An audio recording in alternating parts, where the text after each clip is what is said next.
عہدے سے کی تجاوز کیا ہے، بریچ آف ہز ڈیوٹی کیا ہوا ہے، اس کے باوجود وہاں پہ اب ظاہر ہے وہ سمدھی بھی ہیں غالباً مولانا فضل الرحمان کے، تو ان کے نظریے ابھی بھی وہ کہہ رہے ہیں کہ مشورے، اور وہ بھی لمبے مشورے ہیں. اگلے ہفتے پہ بات چلی گئی نا. مجھے لگتا ہے کہ وہ ایک قسم کا ہر چیز چاہ رہے ہیں کہ عدالتوں کے اوپر، کیونکہ بہت زیادہ حملے بھی کیے جا رہے ہیں، لفظی حملے کیے جا رہے ہیں، اور یہ مجبور کیا جا رہا ہے کہ ہر چیز میں عدالت آئے اور ہر چیز میں وہ یہ فیصلے کرے، اور پھر ان کے اوپر دوبارہ تنقید کی جائے. اور اس کے پیچھے میں سمجھتا ہوں کہ وہ اہم مقدمات ہیں جو کہ عدالت کے پاس ہیں. یہ ساری جو ان کو بہت زیادہ ایک خیر ان کے اندرونی خلفشات تو وہاں پہ ہے ڈیفینیٹلی، وہاں پہ ایک دو گروپس میں تو سپریم کورٹ بدقسمتی سے بٹی ہوئی ہے، تو اس کا وہ بیانات بھی آتے ہیں، یہ بھی آتا ہے وہ بھی آتا ہے. مگر وہ جب پریس کانفرنسز میں نو لیس دین پرائم منسٹر یہ کہہ رہا ہو کہ ہمارے فیصلے ان ججز کے پاس نہ لگائے جائیں جو کہ ہمارے مخالف ہیں، یعنی کہ وہاں پہ دو گروپ ہیں، ایک پی ٹی آئی کے حق میں اور ایک پی ایم ایل این کے حق میں ہے. تو یہ اب یہ والا یہ چاہے یہ ہمیشہ ہر دور میں یہ شک رہتے ہیں کہ کچھ وکیلوں کا جھکاؤ، عدالتوں کے ججوں کا جھکاؤ اس طرف ہوتا ہے یا اس طرح ہوتا ہے. امریکہ میں بھی بڑا کلیئرلی پتہ ہوتا ہے کنزرویٹو کون ہے اور جو ہے لبرل کون ہے، مگر وہ لارجر نظریاتی بنیاد پہ ان کی تقسیم ہوتی ہے، مقدمے کی تقسیم نہیں ہوتی کہ مقدمے کے اندر اس کے لا پوائنٹس کے اوپر جو ہے ان کے اندر کوئی تقسیم نظر آئے. شامل کر لیتے ہیں اس وقت سینئر رہنما تحریک انصاف کے اسد عمر صاحب، انہوں نے ہمیں جوائن کیا. سر تھینک یو سو مچ آپ کے وقت کے لیے. جی اسد بہت شکریہ، آج بڑا مصروف دن رہا،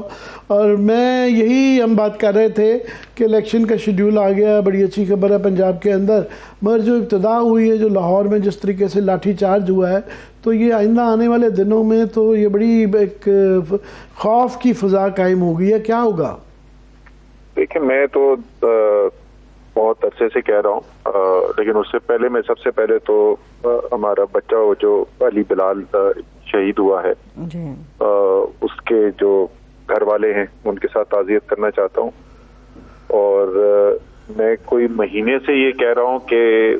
آئین پاکستان کا جو ہے نا وہ خطرے میں، اور اب تو آپ کو بالکل اس کی جو ہے نا دھجیاں اڑتے ہوئے نظر آنی شروع ہو گئی ہیں. جو آج ہوا ہے اس کا نہ آئین سے تعلق، نہ قانون سے تعلق، نہ جمہوریت سے تعلق، وہ تو بالکل ایک طاقت کا مظاہرہ ہے جس سے یہ پیغام دیا جا رہا ہے کہ یہ تمہارا آئین اور قانون اپنے پاس رکھو، ہمارے پاس طاقت ہے اور ہم اس طاقت سے اس ملک کو جو ہے نا وہ کنٹرول کر کے دکھائیں گے. تو یہ تو پورا چیلنج صرف یہ کوئی تحریک انصاف کے لیے نہیں ہے، یہ پاکستان کی عدلیہ کے لیے، پاکستان کے وکلاء کے لیے، پاکستان کی میڈیا کے لیے، سب وہ لوگ جو جمہوریت میں آئین میں یقین رکھتے، یہ سب ان کے لیے آج چیلنج پھینکا گیا ہے. اسد اتنی زیادہ آوازیں آ رہی ہیں کہ یہ الیکشن نہیں ہونا، میڈیا کے اوپر یہ عام یہ کہا جا رہا ہے، کچھ دوست ایسے بھی ہیں ہمارے جو کہتے ہیں جی 5% چانس دیکھتے ہیں وہ الیکشن کا. عدالت کے اس فیصلے کے آنے کے بعد ہمیں کوئی طریقہ کار نہیں سمجھایا کوئی بھی نہیں سمجھا پا رہا کہ یہ الیکشن ملتوی کیسے ہوگا. اب تو شیڈیول بھی آ گیا ہے، تو یہ آپ کے بھی کوئی خدشات ہیں کہ الیکشن نہیں ہوگا؟ تو دیکھیں خواہش تو بالکل واضح ہے نا، تو خواہش تو پہلے سے تھی، ہر قسم کا حربہ استعمال کرنے کی کوشش کی گئی. سپریم کورٹ نے آخر کار فیصلہ دے دیا، کھڑے ہو گئے. آسان فیصلہ نہیں تھا، آپ کو پتہ ہے کہ وہ کتنا شدید دباؤ وہاں پر نظر آ رہا تھا، واضح طور پہ نظر آ رہا تھا، لیکن انہوں نے فیصلہ دے دیا. اس کے باوجود اگر ہم سب یہ سمجھ رہے ہیں تو میں سوال یہ پوچھتا ہوں کہ یہ سارے جو ٹی وی پہ اینکر بھی ہمارے بیٹھے ہوئے ہیں، میڈیا کے دوست ہیں، یہ سب سے بڑی خبر یہ نہیں ہے، ساری ڈسکشن اس کے اوپر یہ نہیں ہونی چاہیے اس وقت کہ کیا بنیاد کیا ہے کہ جس کے اوپر یہ بات کی جا رہی ہے، وہ کیا ساری باتیں ہیں جو بند کمرے میں بیٹھ کے سب ڈسکشن کر رہے ہیں لیکن کسی کے ٹی وی کے اوپر آ کے وہ بولنے کو نہیں تیار کہ کیا وجہ ہے کہ نہیں ہوگا الیکشن. انشاءاللہ ہوگا، لیکن آپ کا جواب میرا یہ ہے کہ انشاءاللہ ہوگا. وہ جو 5% ہے وہ انشاءاللہ تعالی 100% ہوگا. کوشش پوری رہے گی، آخری دن تک جدوجہد ہمیں کرنی پڑے گی. اس کے بغیر الیکشن نہیں ملتا، یہ بھی میں بالکل کلیئر ہوں۔ خیر وہ بھی کلیئرلی لوگ بڑا کھلے عام کہہ رہے ہیں کہ جی یہ -1 پی ٹی آئی کے اندر ہوگا تو یہ کچھ ہو سکے گا، اس کے متعلق بڑے برملا اوپنلی یہ آوازیں بھی آ رہی ہیں۔ مجھے یہ سمجھائیں کہ آپ بڑے ہینڈی کیپڈ پولیٹیکل سچویشن ہے آپ کی الیکشن کیمپین کی، کہ اس وقت عمران خان کے تقریروں پہ لائیو اور ریکارڈڈ دکھائے جانے پہ بین ہے، پھر آج ہم نے دیکھا کہ جو آپ کا پہلی کیمپین کا سٹارٹ تھا اس کے اوپر جس قسم کا تشدد ہوا اور آپ کو یہ کینسل کرنا پڑا، تو اتنی ہینڈی کیپڈ سچویشن میں آپ کا یہ جو بڑی آپ کی پر امید تھے کہ پنجاب کے اندر آپ کا بڑا اچھا رزلٹ آ جائے گا، آپ ابھی بھی اتنے ہی آپٹیمسٹ ہیں؟ سر انشاءاللہ تعالیٰ میرے خیال میں آج جو ہوا ہے اس سے تو اور بھی زیادہ رزلٹ تگڑا آئے گا۔ دیکھیں یہ -1 کی خواہشات جو مرضی رکھتا ہو، لیکن اس ملک میں -1 اور +1 اگر ابھی کس نے کرنا ہے نا، پاکستان کی قوم نے، عوام نے کرنا ہے، اور پاکستان کی عوام جو ہے وہ فیصلہ کر کے بیٹھی ہوئی ہے۔ تو الیکشن ہوگا، چاہے جلوس، میں تو کل بھی آفر ایکسیپٹ کر چکا ہوں۔ وہ رانا ثناء اللہ نے کہا تھا کہ الیکشن کمیشن جو ہے وہ الیکشن کرا دے، نہ جلوس ہو، نہ جلسہ ہو، نہ ریلی ہو۔ میں نے کہا جی قبول آئے، الیکشن لڑیں آپ۔ ہماری تو الیکشن کیمپین پچھلے 11 مہینے سے چل رہی ہے، ہمیں کوئی آپ کل الیکشن بلا لیں، ہمیں اور کوئی کیمپین چلانے کی ضرورت نہیں ہے۔ ووٹ اس وقت عمران خان کا، جو مرضی کر لیں، اس ووٹ کو کوئی نہیں روک سکتا۔ نہیں، میں یہ دوبارہ سوال دہرا دیتا ہوں کہ ایک طرف تو یہ آپ ہینڈی کیپڈ ہیں، میں دوسری طرف سے مریم بی بی ظاہر ہے وہ روز ان کی تقریریں ہو رہی ہیں، ان کے انٹرویوز ہو رہے ہیں، اور بہت زیادہ تواتر کے ساتھ وہ دکھائی بھی جاتے ہیں۔ سب کا ایک طرف سے لوگوں کو میسج آ رہا ہے، آپ کا جب کچھ سنایا ہی نہیں جائے گا، سوشل میڈیا کیا اتنا افیکٹو ٹول ہے؟ 1 2 آگے اگر سوشل میڈیا کے اوپر بھی قدغنیں لگ جاتی ہیں تو کسی لیڈر کی، کسی ورکر سے بات ہی نہ ہو پائے، ووٹر تک آپ کی ریچ ہی نہ ہو، تو پھر ایک بڑا مسئلہ نہیں آپ کی پارٹی کے لیے ہو جاتا؟ وہ پیمرا کا جو بین ہے اس کو جو چیلنج کر دیا گیا ہے، کل لگا ہوا بھی ہے، اس کی ہیئرنگ بھی ہو جائے گی، اور انشاءاللہ تعالیٰ وہ بین اڑ بھی جائے گا، اس کی بنیاد نہیں ہے۔ تو وہ لیگلی ہم فائٹ تو کریں گے، لیکن میں صرف یہ کہنے کی کوشش کر رہا تھا کہ یہ جو ہے نا پیغام، یہ جو پیغام ہے عمران خان کا، وہ عمران خان کا پیغام عوام کے دل دماغ میں پہنچ چکا ہے۔ یہ جتنی مرضی بین بھی لگانے کی کوشش کرے، وہ دیر ہو گئی ہے ان کے، وہ جو انگریزی میں کہتے ہیں نا the horse has bolted، تو یہ لیٹ ہو گئے ہیں اس کو کرنے کے لیے، لیکن اس کے باوجود ظاہر ہے کیونکہ ہمارے خیال میں غیر قانونی ہے تو ہم نے چیلنج بھی کر دیا، اور انشاءاللہ تعالیٰ کورٹ سے ریلیف بھی ملے گی۔ صحیح ہے۔ اسد عمر صاحب، یہیں سے گفتگو کو آگے میں بڑھا لیتی ہوں۔ میرا سوال آپ سے یہ ہے کہ کیا آپ لوگوں نے گزشتہ رات تک آپ لوگوں نے کوئی سیکیورٹی لائن اپنی کلیئر کی تھی؟ یہ جو تشدد ہوا، میں کہوں گی جو پولیس کر دی ہوئی ہے لاہور کے اندر، کیا یہ اس تشدد یہ اس وجہ سے ہوا کہ اچانک سے خان صاحب نے اعلان کیا جی ہم کل سے، یعنی کہ آج کے روز سے ہم اپنی مہم کا آغاز کر رہے ہیں، 7 روز کے لیے پنجاب میں دفعہ 144 نافذ کر دی گئی ہے، آپ لوگ کیا کریں گے؟ اب انتظار کریں گے، رکیں گے، باہر نکلیں گے، کیسے نکلیں گے؟ اب لاہے عمل کیا ہوگا آپ کا؟ وہ جی 144 بھی جو ہے اس کو بھی چیلنج کر دیا گیا ہے، وہ بھی پٹیشن کل لگی ہوئی ہے، اور یہ جتنے بھی غیر قانونی اقدامات کریں گے، جب ہی میں بولوں نا کہ یہ اب ٹیسٹ جو آ گیا نا، وہ صرف تحریک انصاف کا نہیں آ گیا ہے، وہ جو بھی قانون میں، آئین میں یقین رکھنے والا، جمہوریت پہ یقین رکھنے والا ہے۔ آج آپ نے دیکھی ہے لاہور ہائی کورٹ بار ایسوسی ایشن کی بہت اسٹرانگ سٹیٹمنٹ آئی ہے، بڑی انہوں نے کھول کے بات کی ہے، اور مجھے یقین ہے کہ وکلا بھی کھڑے ہوں گے اس آئین کے دفاع کے لیے، اور عدلیہ بھی جو ہے وہ آئین کا دفاع کرے گی انشاءاللہ تعالی۔ وہ آپ کی امیدیں بڑی اچھی ہیں، مگر کلیئرلی نظر آتا ہے کہ وکیلوں کے اندر بھی ایک بیچ میں ایک ڈویژن نظر آتی ہے۔ اس کے بعد ہر قسم کے اچھے برے فیصلے آ رہے ہیں، کچھ فیصلے ڈیلیڈ آ رہے ہیں، کچھ جلدی آ رہے ہیں، تو کافی فیصلے ہیں جو آپ کے حق میں ہیں، کچھ فیصلے آپ کے حق میں نہیں بھی آتے، تو امیدوں پہ تو اچھی صرف نہیں رہا جا سکتا۔ میرا سوال آپ سے یہ ہے کہ آج کیونکہ بعد اخبار میں بھی چھپی ہوئی ہے، آرام یہ بات کی جا رہی ہے کہ پریزیڈنٹ علوی صاحب نے آپ کے بیاہ پہ، پرائم منسٹر صاحب وزیر اعظم عمران خان کے بیاہ پہ کوشش کی تھی اسٹیبلشمنٹ سے میٹنگ کی، پر ان کی طرف سے انکار کر دیا گیا کہ ہم سیاست میں انٹرسٹڈ نہیں ہیں۔ یہ اس کی پہلے تردید کی جا چکی ہے، ایسی کوئی چیز نہیں ہوئی، یہ پتہ نہیں کس نے میڈیا کے اوپر چلائی تھی، ایسی کوئی بات نہیں۔ یہ پاکستان کے سارے اخباروں میں چھپی ہوئی ہے۔ اب وہ پاکستان کے اخباروں میں تو آپ ہر قسم کے اخبار چھپوا سکتے ہیں, اور اس سے پہلے آپ کہہ رہے تھے صرف امیدوں پہ کام نہیں چلتا, تو میرے خیال میں یہ تو آپ عامر مانیں گے کہ جتنا لوگ سوچ سکتے تھے اس سے آگے بڑھ کے ہم نے جو ہے نا وہ ریزسٹنس کی ہے, مزاحمت کی ہے, اور پاکستان کے لیے, پاکستان کے آئین کے لیے, پاکستان کے قانون کے لیے کھڑے ہو کے جدوجہد کر رہے ہیں. تو صرف امید پہ نہیں لیکن ساتھ امید بھی ہے. صحیح ہے. اسد عمر صاحب, امید سے یاد آیا, اب تو عوام کو, پاکستانی قوم کو بڑی امیدیں ہیں خان صاحب سے, آپ لوگوں سے, تحریک انصاف سے, کہ اب اگلی بار اگر آپ لوگ آتے ہیں تو بہت ساری چیزیں ہیں وہ قوم کے لیے اچھی لے کر آئیں گے. فواد چودھری صاحب آج مالک صاحب کے شو میں یہ بات کر رہے تھے کہ پنجاب اسمبلی کے حوالے سے ہم نے امیدوار اپنے فائنل کر لیے. جاننا ہی چاہوں گی آپ سے, سبھی پرانے ہوں گے یا کوئی نیا چہرہ بھی ہمیں دیکھنے کو ملے گا؟ فارمولا کیا ہے خان صاحب, یہ آپ کی پارٹی نے طے کیا جس کے تحت امیدواروں کو فائنل کر لیا گیا؟ دیکھیں, اس کے اوپر بہت بات چیت ہوئی ہے, فائنل تو نہیں ہوئے نام اس وقت, لیکن جو تمام سیٹس ہیں اس کے اوپر ڈسکشن مکمل ہو چکی ہے. اب وہ خان صاحب نے فائنل فیصلے کرنے ہوں گے. جو اس دفعہ جس چیز کے اوپر بہت زیادہ زور دیا جا رہا ہے وہ یہ ہے کہ جو کینڈیڈیٹ کھڑا کرنا ہے ووٹ عمران خان کا ہے. اب حلقے کے اندر کینڈیڈیٹ وہ کھڑا کرنا ہے جو اس عمران خان کے پیغام سے اور جس بیانیے کے اوپر پاکستان کی قوم عمران خان کے ساتھ کھڑی ہوئی ہے وہ کینڈیڈیٹ اس کے ساتھ میچ کرتا ہو. یہ ایک بنیادی اس وقت فیصلہ کیا گیا ہے, اور جو اس کی جھلک جو ہے آپ کو انشاءاللہ تعالیٰ جو ہے جس وقت امیدواروں کے نام سامنے آئیں گے تو اس کے اندر نظر آئے گی. ویسے آپ نے یہ یقین دہانی پچھلی دفعہ بھی کروائی تھی کہ جی بڑا الیکٹیبلز بھی لیں گے, مگر بعد میں کوئی زیادہ تر الیکٹیبلز ہی نظر آئے. آج اسی انٹرویو میں فواد چودھری کی ایک اور وہ تواتر سے تنقید کر رہے ہیں کہ یہ جو بزنس مین جو اسٹیبلشمنٹ کے ساتھ ملاقات کر کے آئے ہیں تو یہ وہی لوگ, وہی ٹولہ جو ہمارے ہاں پہلے بھی اس دور میں کرتا رہا اور یہی جڑ ہیں. تو یہی ٹولہ آپ کی کیبنٹ کا بھی حصہ تھا, مطلب ندیم بابر صاحب انرجی کے اندر بیٹھے ہوئے تھے, رزاق داؤد صاحب موجود تھے, پھر ہر دوسری تیسری چینی والے لوگ بھی تھے. تمام کارٹیلز کی پوری ممبرشپ جو ہے آپ کی کیبنٹ میں موجود تھی. تو اس دفعہ میں دوبارہ ثروت والا ہی ریپیٹ کر رہا ہوں کہ یہ ان کے بغیر بھی کہتے ہیں کہ کارپوریٹ بیکنگ کے بغیر بھی الیکشن نہیں لڑا جا سکتا. ان کے ساتھ آپ کہہ رہے ہیں نہیں لڑنا.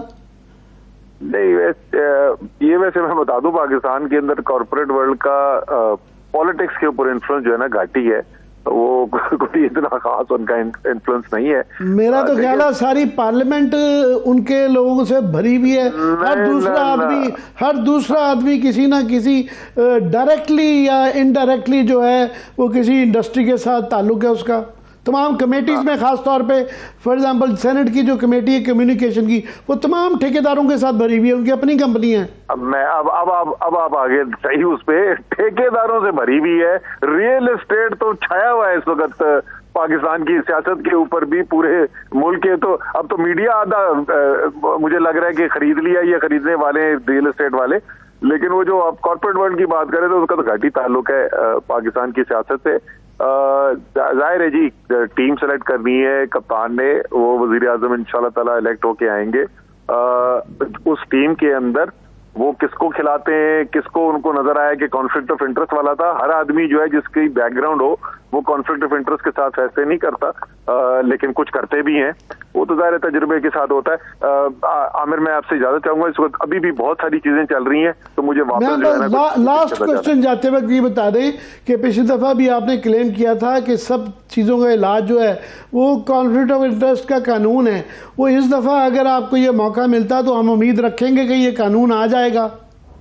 انشاءاللہ جی, انشاءاللہ تعالیٰ. بہت شکریہ, بہت شکریہ. تھینک یو سو مچ. اسد عمر صاحب جو ہے نا لگتا ہے بڑے مصروف تھے اور غالباً ان کی مصروفیت جائز بھی ہے. انہوں نے نہیں مجھ سے کہا تھا, پہلے ہی کہا تھا کہ میں نے کسی جگہ میں مصروف ہوں تو اتنا ہی وقت آپ کو دے پاؤں گا. اچھا, میں بریک کی طرف جانے سے پہلے یہ بات کر لوں, آپ نے ان کی سیاست کے اوپر ذرا معاملات کو اٹھایا کہ جی پوری پارلیمنٹ اور کمیٹیاں بھری پڑی. انہوں نے کہا جی بڑے ریئل اسٹیٹ والوں نے میڈیا کو بھی خرید لیا, تو لیول پلینگ فیلڈ کر رہے تھے.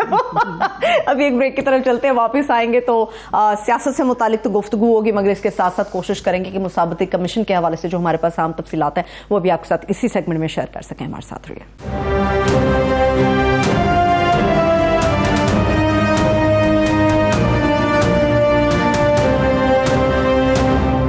بعد ایک بار پھر سے پروگرام میں ہم آپ کو خوش آمدید کہیں گے. عامر صاحب, ابھی تو ہم لاہور کے حوالے سے بات کر رہے تھے, اسلام آباد کے حوالے سے بات کریں گے, مگر یہ جو باتیں مریم صاحبہ کر رہی ہیں نہایت سخت, میں کہوں گی کہ نہ جانے کہاں سے سوچ کے وہ کیا باتیں کر رہی ہیں. وہ بڑا سوچ سمجھ کے کر رہی ہیں یہ بات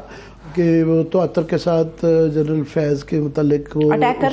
کر رہی ہیں, ہر جلسے میں کر رہی ہیں, ہر انٹرویو میں کر رہی ہیں, ہر جگہ کر رہی ہیں کہ, اور ساتھ یہ بھی کہہ رہی ہیں بار بار کہ ہم نے ان کے خلاف اور جنرل باجوہ کے خلاف, ہم جب وہ سرونگ تھے اس وقت بھی ہم نے ان کے خلاف یہ کیا تھا, اور رانا ثناء اللہ صاحب نے تو یہ بھی کہا ہے کہ جی اب ان کے خلاف انکوائری کرنے جا رہے ہیں. تو پتہ نہیں ابھی یہ اچھی چیز ہے یا بری چیز ہے, اور ایک زمانے میں بہت زیادہ یہ جنرل مشرف کے خلاف آپ دیکھیں نا نہیں ہو سکا تھا, ایک انسٹیٹیوشن بڑا ریئیکٹ کرتا تھا. تو ابھی یہ جو انکوائریاں ایکس سروس مین کے بارے میں جو ہیں, کچھ لوگوں کا ایک بہت بڑا طبقہ ہوگا کہ اچھی بات ہے, چلیں ہونی دیں, بالکل جو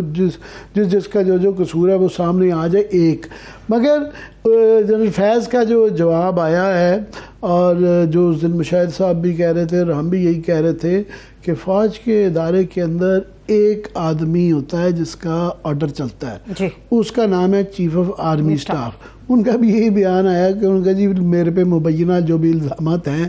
میں نے اگر یہ کیے ہوئے تو میں کیا اکیلا کر سکتا تھا؟ یہ پاسبل تھا کہ میں جنرل باجوہ کے بغیر یہ کر لیتا جو میں آپ لوگ کہہ رہے ہیں کہ میں نے کیے ہیں. تو ان کے اس جواب میں وہ ہے, مگر جو اس کے اندر مجھے تھوڑی سی سازش کا ایلیمنٹ نظر آتا ہے, وہ ایک قسم کا عمران خان کو ایگ آن کرنا ہے کہ تم بھی اٹیک کرو وائل سرونگ لوگوں کے ساتھ, سرونگ میں جو اس وقت ہیں اس کے اوپر اٹیک کرو. ظاہر ان کا سیاسی مفاد اس میں کہ یہ دراڑ جو ہے مزید گہری ہو جائے اور یہ کلوایا جائے ان کو بار بار کے, جو اس میں ابھی تک تو کل ضرور ان کی ایک ٹویٹ آئی تھی جس میں انہوں نے تھوڑا سا ریئیکٹ کیا تھا, اور پتہ نہیں یہ آج جو لاٹھی چارج ہوا ہے یہ اس کا ایکشن کا ریئیکشن ہوا ہے, تو پتہ نہیں ریئیکشن کا ایکشن ہوا ہے یا یہ نہیں پتہ چلتا. مگر یہ ایک بڑی میں کہتا ہوں ایک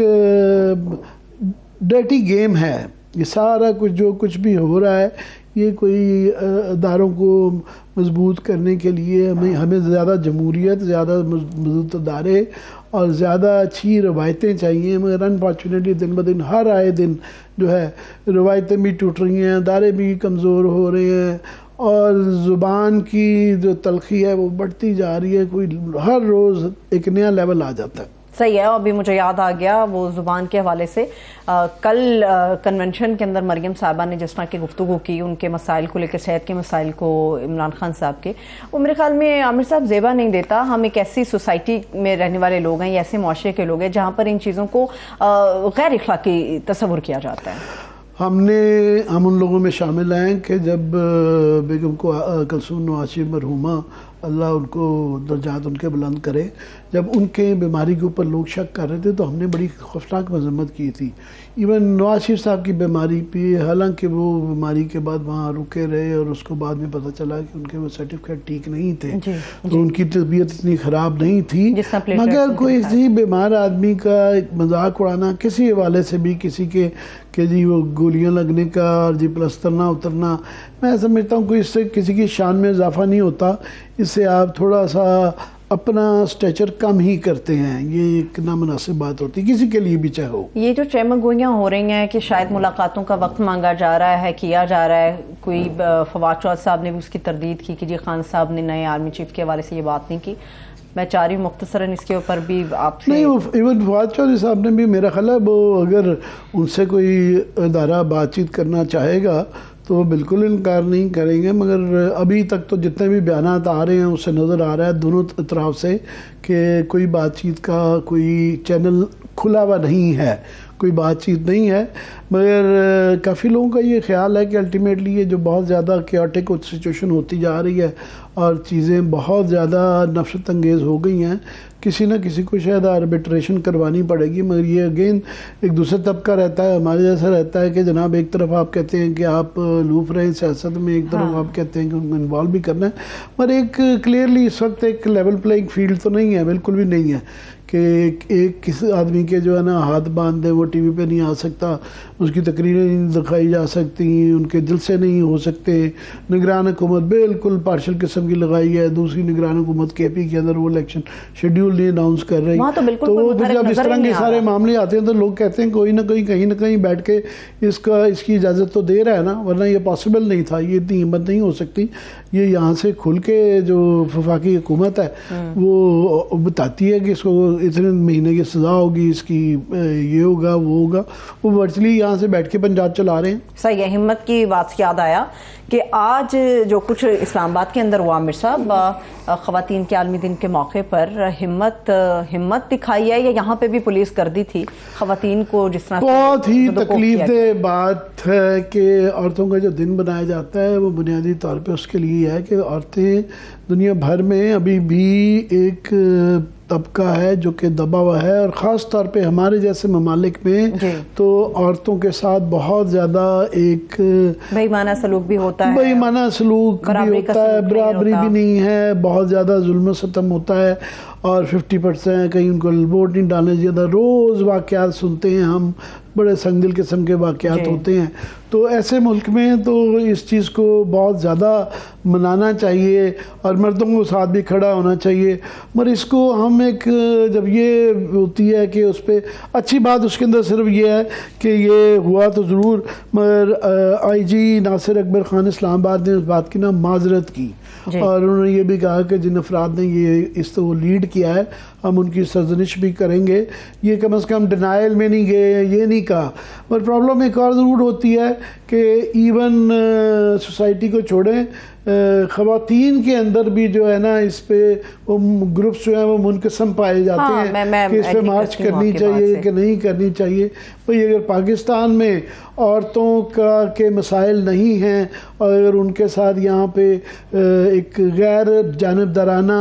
سلوک کیا جا رہا ہو، جانبدارانہ مطلب جس طریقے سے ان کے ظلم و ستم پاکستان میں ہیں، ہر گھر میں ہیں، ہر گاؤں میں ہیں، شہروں میں ہیں، تو پھر وہاں بھی اگر یہ عورتیں منقسم ہیں کہ اس پہ اس کی پروٹیسٹ بھی نہیں کر سکتی، اس دن کو نہیں منایا جاتا جو پوری دنیا میں منایا جاتا ہے، تو بہت تکلیف دہ بات ہے۔ ایک تو آپ نے آئی جی صاحب کی اچھی بات کی، مجھے بھی ایک اچھی بات اس میں شامل کرنے دیں عامر صاحب، یہ جو انٹرنیشنل ڈے تھا وومنز کا، اس کے اوپر مرد بھی اس مارچ کے اندر شامل تھے جنہوں نے خواتین کے حقوق کے لیے آواز اٹھائی ہے۔ آج یہ ایک میں کنفیوژن دور کر دوں کہ فار ایگزامپل ایک لفظ ہوتا ہے جو فیمنسٹ ہے، لوگ سمجھتے ہیں کہ صرف عورتیں فیمنسٹ ہوتی ہیں، مرد بھی فیمنسٹ ہوتے ہیں۔ فیمنسٹ کا مرد وہ ہے جو نسوانی حقوق کے لیے لڑتے ہیں، اور وہ یہ پورا یہ فیمنزم یا عورتوں کے جو کیا کہیں گے برابری کے حقوق جو ہیں، متوازی حقوق جو ہے، جب تک مرد اس کا حصہ نہیں بنیں گے تو یہ کبھی بھی پائے تکمیل تک نہیں پہنچ سکتے۔ تو اس کے اندر آف کورس جو ہے عورتوں کی مارچ میں مردوں کا ہونا بڑا ضروری ہے، تعلیم ایک حد سے نہیں بچتی، معاشرے میں دونوں جب تک نہیں کریں گے۔ یہ آج جو کچھ ہوا بڑی اچھی روایت عامر صاحب یہ ہوئی، مساوی حقوق کے لیے خواتین کے ساتھ مرد حضرات بھی باہر آئیں، تو میرے خیال میں ابھی بریک کی طرف چلتے ہیں عامر صاحب، ابھی بریک کی طرف چلتے ہیں۔ مساوی حقوق کی تو بات ہو گئی، اب مسابقتی کمیشن کے حوالے سے ہم بڑی زبردست بات کرنے جا رہے ہیں عامر صاحب، ایک بریک سے واپس آ کے کنٹینیو کریں گے، ہمارے ساتھ رہیں۔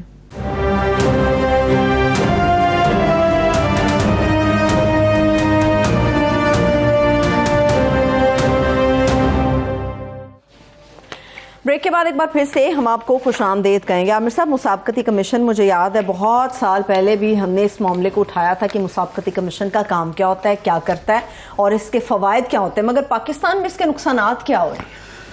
نقصانات یہ ہوتے ہیں کہ وہ ورچولی اس وقت جو ہے غیر فعال ہے، اور غیر فعال جان بوجھ کے رکھا جا رہا ہے۔ اگر آپ مجھ سے پوچھیں کہ یہ ایگ اینڈ چکن کی بحث رہتی ہے کہ پاکستان کے کرپشن کے نظام کو کیسے درست کرنا ہے اور یہ کارٹیلز کو کیسے کنٹرول کرنا ہے، تو اس کا حل نہ پولیس ہے، نہ ایف آئی اے ہے، نہ ایس سی سی پی ہے، نہ ہی نیب ہے۔ نیب تو بالکل بھی نہیں ہے، اور اب تو ویسے ہی وہ پہلے بھی اسٹیبلشمنٹ کا انسٹرومنٹ تھی، اب تو وہاں انہوں نے